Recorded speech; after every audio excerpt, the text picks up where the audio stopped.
JEE advance 2023 paper 2 question number 11 हमारे पास है कि let A1 A2 A3 up to 8 be the vertices of a regular octagon that lies on a circle of radius 2. Let P be a point on the circle and let PAI denotes the distance between the point P and AI. For I equal to 1 to 8, if P है वो आपका very कर रहा है कहाँ पे, circle पे, then the maximum value of the product PA1 PA2 up to PA8 is what. ठीक है, तो इसने जो क्वेश्चन में कहा है कि आपके पास एक सर्किल है ऑफ रेडियस 2 का।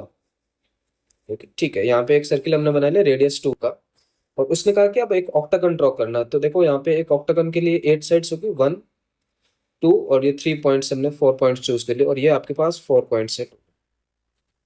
ठीक है, अब ऑक्टागन इजीली आप कैलकुलेट कर सकते हो, यहाँ पे ड्रॉ कर लोगे। ठीक है, चलिए इस तरह का मेरे पास ऑक्टागन है। उसके बाद उन्होंने कहा कि एक पी पॉइंट हमारे पास है, ओके, ऑन द सर्किल। ठीक है, ये आप कह दे तो A1 पॉइंट, ये A2 पॉइंट, ये आपका A3 point, A4 A5 A6 A7 और A8।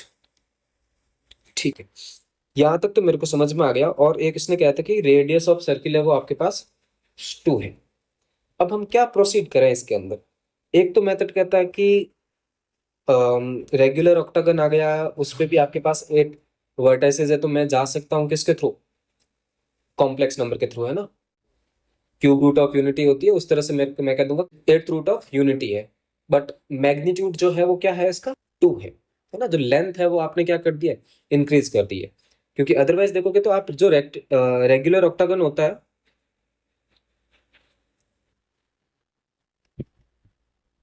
उसको यदि आप लिखते हो जेड, और 1 पावर आप लिखोगे 1/8, तो इसमें तो लेंथ देखोगे तो 1 यूनिट है। बट आपको जो लेंथ है वो रेडियस है वो क्या है, 2 यूनिट है। इसको मतलब आपको लिखना पड़ेगा Z is equal to 2 1 power 1/8। इसका मतलब हो गया Z power 8 is equal to 2 power 8 के ये सारे के सारे फैक्टर है। सपोज इसको कहा हमने अल्फा 1, ये अल्फा 2, ये आपका alpha 3, alpha 4, alpha 5, alpha 6, alpha 7 and alpha 8। ये सारे के सारे रूट है आपके पास Z power 8 is equal to 2 power 8 के। ठीक है, यदि ये इसके रूट्स है तो मैं इसके यदि फैक्टर लिखने की कोशिश करता हूँ जेड पावर 8 माइनस 2 पावर 8 के, तो फैक्टर क्या क्या लिख सकता हूँ, Z minus alpha 1, Z minus alpha 2, Z minus alpha 3, Z minus alpha 4, so on up to Z minus alpha 8। अच्छा, अब ये जो जेड है वो आप क्या कह रहे हो कि क्या है ये जेड। जेड का मतलब है वो सर्किल पे कोई ना कोई पॉइंट लाई कर रहा है, तो हमने कहा कि जो पी है वही अपना क्या है, जेड है। अच्छा, तो यदि मैं इनको ज्वाइन करता हूं, पी को A1 से और पी को A2 से, तो ये जो डिस्टेंस होगी वो क्या होगी, जेड माइनस अल्फा 1 का मैग्नीट्यूड होगा। करेक्ट है, और ये जो डिस्टेंस होगी वो जेड माइनस अल्फा 2 का मैग्नीट्यूड होगा। इसका मतलब जो उन्होंने क्वेश्चन में पूछा है वो आपको पूछा है डिस्टेंसेस का मैग्नीट्यूड, यानी कि जेड माइनस अल्फा 1 का magnitude, Z minus alpha 2 magnitude, Z minus alpha 3 magnitude, and so on. यदि इसका मतलब मैं मैग्नीट्यूड लूं इसका यहाँ पे, तो ये है Z minus alpha 1, Z minus alpha 2, Z minus alpha 3, and so on up to Z minus alpha 8। तो ये मेरे पास आ जाएगा PA1 multiply with PA2 multiply with PA3 and so on up to PA8। अब मेरे को चाहिए इसकी मैक्सिमम वैल्यू। इसकी मैक्सिमम मतलब जेड पावर 8 माइनस 2 पावर 8 की मैक्सिमम वैल्यू चाहिए। ठीक है, तो Z power 8 minus 2 power 8 is always less than equal to Z power 8 and plus 2 power 8। ठीक है, अब इसको यदि आप लिखना चाहो तो क्या लिख सकते हो, जेड पावर 8 लिख सकते हो, magnitude of Z whole power 8 and plus we have 2 power 8। अब उन्होंने कहा कि magnitude of Z, magnitude Z क्या आ रहा है, 2 ही आता है, रेडियस तो। ठीक है, तो 2 power 8 plus 2 power 8 which means 2 power 9, और 2 पावर 9 आप देखोगे तो हो गया आपके पास 512। तो इसका जो मैक्सिमम आंसर आएगा प्रोडक्ट का वो आएगा 512। तो ये तो मेथड हो गया, आप कॉम्प्लेक्स नंबर के थ्रू जाओ। बट हर बच्चे के दिमाग में कॉम्प्लेक्स नंबर नहीं आएगा। तो सेकंड मेथड आपको कहता है कि आप कुछ ना कुछ यूज करो, किसका, ट्राइंगल का, है ना, यानी कि सॉल्यूशन ऑफ ट्राइंगल के थ्रू जाते हैं एसओटी के साथ। एसओटी में यदि मैं जाता हूं तो मेरे पास एक सर्किल है, और उसको मैंने 8 सेक्शंस में डिवाइड किया है, इक्वल 8 सेक्शंस में, ठीक है ना। ये मेरे पास A1 पॉइंट है, ये A2, A3, A4, A5, A6 and A7 and last one A8 है। And somewhere we have the point P। अब उसने कहा कि आपको जो ये प्रोडक्ट चाहिए वो मैक्सिमम चाहिए, ठीक है। तो यहाँ पे एक चीज बात हो कि A1 पे यदि मैं P lies on circumference of the circle and A1 A2 also lies on the circumference of the circle। तो मैं यदि P को A1 के ही इक्वल कह दूं तब तो ये जो प्रोडक्ट आएगा वो मेरे पास जीरो आ जाएगा, right, because distance between P and A1 is what now, zero. अच्छा, इसका मतलब P A2 पे भी डिस्टेंस जीरो आएगी, तो कहीं ना कहीं मैक्सिमम डिस्टेंस के लिए ये यदि मैं A पॉइंट है और ये A2 पॉइंट है तो मैक्सिमम मतलब इसका मिड पे कहीं ना कहीं मिलेगा। अच्छा, यहाँ पे यदि ये मिड पे मिल रहा है तो ये जो एंगल है, टोटल जो एंगल है वो π/4 है, इसका मतलब ये जो एंगल है वो π/8 है। ओके, तो एक ट्राइंगल मेरे को मिल रहा है, ठीक है ना, इस तरह से, जिसमें ये एंगल आपका ओरिजिन है पॉइंट और एंगल π/8 दे रखा है, ये रेडियस 2 और ये जो है वो PA1 है। यहाँ पर मैं अप्लाई करता हूँ कोसाइन रूल, तो मेरे पास आएगा cos of π/8 is equal to 2² + 2² minus PA1 square, okay,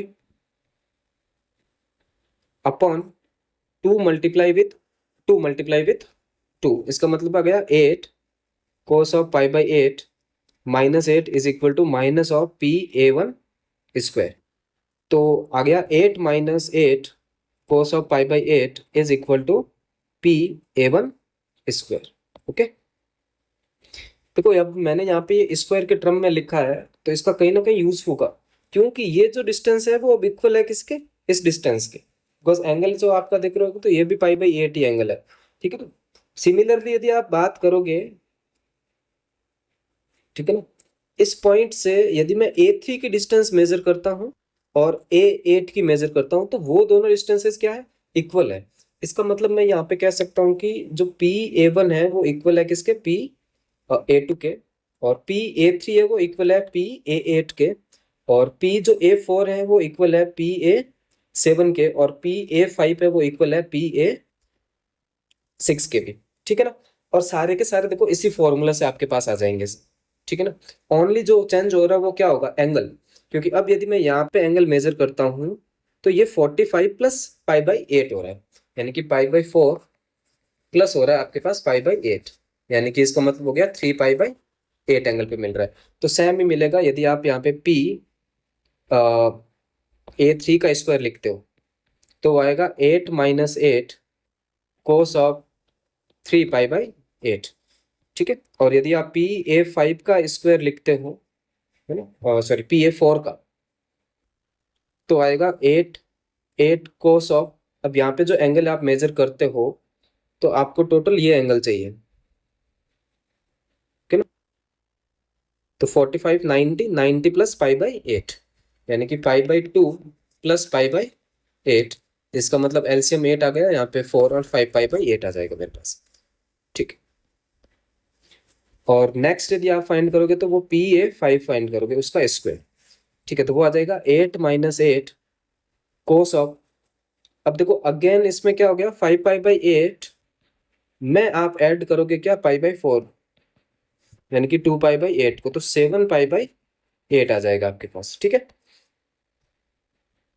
चलो अब देखो उन्होंने जो पूछा है वो आपको प्रोडक्ट पूछा है PA1 टू PA8 का, ठीक है ना। तो यहाँ पे जो मैंने स्क्वायर फाइंड किया इसका कुछ ना कुछ मेरे को बेनिफिट हो चुका है, क्योंकि अब जो प्रोडक्ट है वो मेरे पास इन दोनों का एक साथ है। सिमिलरली A2 A3 का, सॉरी A3 और A8 का एक साथ है, ठीक है ना।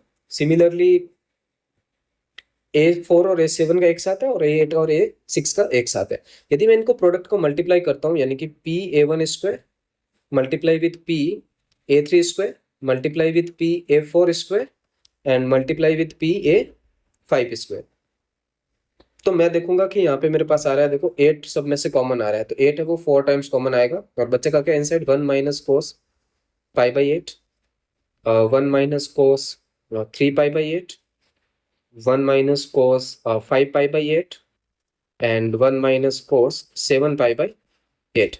अब यदि मैं यहाँ पे लास्ट और फर्स्ट का सम करता हूँ तो वो पाई के मल्टीपल है, है ना, यानी कि सम इनका पाई आ रहा है। तो आपको पता होता है कि जब भी सम पाई आता है तो पाई माइनस थीटा का कॉन्सेप्ट आप यूज कर सकते हो। तो 8 power 4 1 minus cos pi by 8 1 minus cos 3 pi by 8। इसको यदि आप पाई माइनस 3 पाई बाई 8 लिखते हो तो कोस ऑफ 180 माइनस थीटा आएगा, और कोस ऑफ 180 माइनस थीटा था 1 प्लस कोस 3 पाई बाई 8 आ जाएगा, और लास्ट वन आ जाएगा 1 प्लस कोस पाई बाई 8। तो यहाँ पे a माइनस बी और a प्लस बी बन रहा है, यानी कि 1 minus sine square pi by 8 है, sorry 1 minus cos square pi by 8 यानी कि sign square of pi by 8, और ये जो बनेगा वो बनेगा sign square of 3 pi by 8। Again यदि यहाँ पे आप सम देखते हो तो पाई बाई 8 प्लस 3 पाई बाई 8 वो होता है पाई बाई 2, ठीक है ना। अब पाई बाई 2 है, इसका मतलब पाई बाई 2 माइनस थीटा का कॉन्सेप्ट यूज हो जाएगा। तो 8 power 4 sine square of pi by 8, और ये क्या आ जाएगा आपके पास cos square of pi by 8, because sine of 180 minus theta है वो क्या होगा, sorry sine of 90 minus theta है वो कोस थीटा हो जाएगा।